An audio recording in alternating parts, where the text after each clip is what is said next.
పద్మాక్షి డాక్టర్ని కలిసి లక్ష్మికి రేపు డెలివరీ చేయమని చెప్తుంది.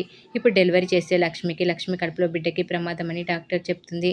లక్ష్మికి ఏమైనా ప్రాబ్లం లేదు. ఇక బిడ్డ బతికితే నా కూతురు బిడ్డగా దర్జాగా మా ఇంట్లో పెరుగుతుంది. లేదంటే వాళ్ళ పీడ మాకు పోతుంది. మీరైతే డెలివరీ చేయండి అని చెప్పి డబ్బు డాక్టర్కి ఇస్తుంది పద్మాక్షి. ఒకవేళ లక్ష్మి బిడ్డ చనిపోతే సహస్ర బిడ్డగా ఇవ్వడానికి మరో బిడ్డను రెడీగా ఉంచమని పద్మాక్షి డాక్టర్కి చెప్తుంది. డాక్టర్ సరే అని రేపు లక్ష్మిని హాస్పిటల్కి తీసుకురమ్మని చెప్తుంది. ఇక మరోవైపు అంబిక విహార్ని చంపాలని సుభాష్తో మాట్లాడి ప్లాన్ చేయిస్తుంది. విహారి బయటకు వెళ్ళాలంటే మందు అయిపోవాలి. కాబట్టి విహారి గదిలో ఉన్న మొత్తం మందుని పారబోసి బాటిల్స్ పెట్టేస్తుంది అంబిక. ఇక విహారి మందు తాగి మందు అయిపోయింది అని తెచ్చుకోవడానికి గదిలోకి వెళ్తాడు.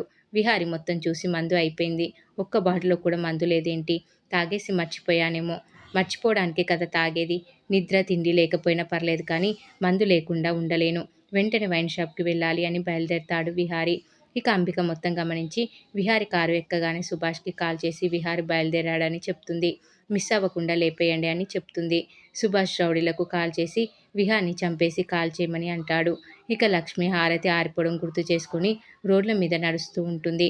ఏంటి అపశకునం? విహారి గారికి ఏమైనా అవుతుందా? విహారి గారికి ఏదో పెను ప్రమాదం జరుగుతుందని అనిపిస్తుంది. ఖచ్చితంగా అంబికమ్మ ఏదో చేయబోతుంది అని లక్ష్మి అనుకుంటూ ఉంటుంది. మరోవైపు సహస్ర డమ్మి కడుపుతో తెగ ఇబ్బంది పడుతూ ఉంటుంది. బంపు 24 గంటలు పెట్టుకుని తిరగలేక చస్తున్నా అని బంపు తీసేసి కూర్చుంటుంది సహస్ర. ఇంతలో యమున సహస్రకి కాల్ చేసి స్వామీజీని కలవడానికి గుడికి వచ్చానని, నీకు పుట్టబోయే బిడ్డ కోసం నాకు ఏవేవో కలలు వస్తున్నాయని చెప్తుంది. నాకు చాలా కంగారుగా ఉంది అత్తయ్య అని సహస్ర అంటుంది.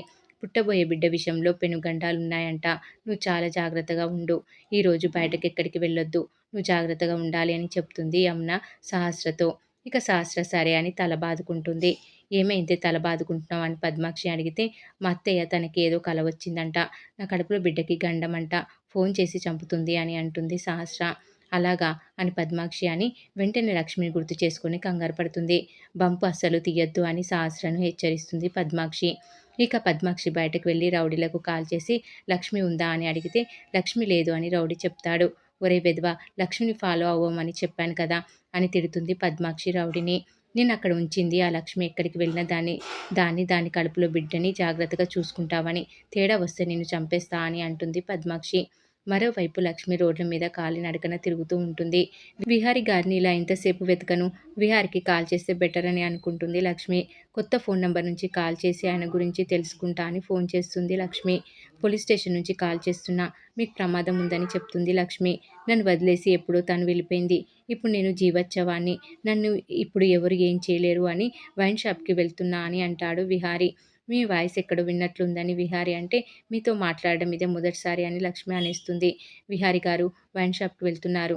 అది ఏదో తెలుసుకోవాలని లక్ష్మి పరుగులు తీస్తూ ఉంటుంది. మరి ఏం జరగబోతుంది అనేది రాబోయే ఎపిసోడ్లో తెలుసుకుందాం.